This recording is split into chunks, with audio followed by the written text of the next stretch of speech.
Mexico is an energy-rich country. Mexico is a worker-rich country. It is a geography miracle in where it is. It's a culturally rich and diverse group of people, and there is a lot we can do together to create jobs, to create opportunity for Americans and for Mexicans on both sides of the border. The bottom line is this is the second largest trading partner of the United States with more than $1 billion a day, 365 plus days a year. You know, $1 billion is a lot of money.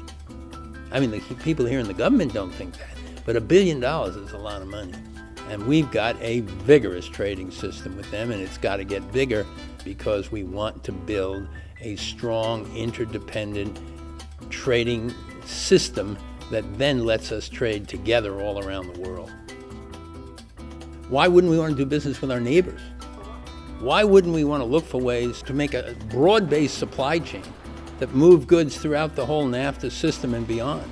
Why wouldn't we want to make a system where workers could move to where the work is and where some work could move to where the workers are? This is nothing more than an efficient way to run an economy and to assure opportunities for all of our citizens.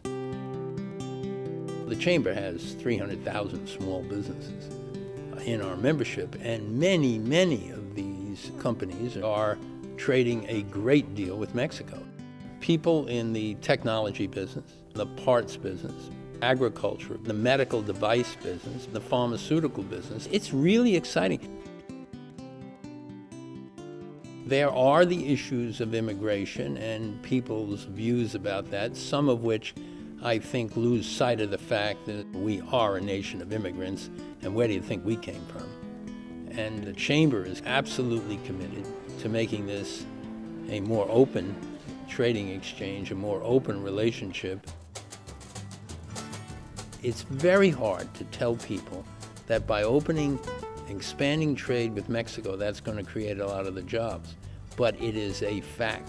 The more you trade, the more you invest, the more you travel, the more you visit, the more jobs you create. It is a fundamental reality. It has always been true. It is true today.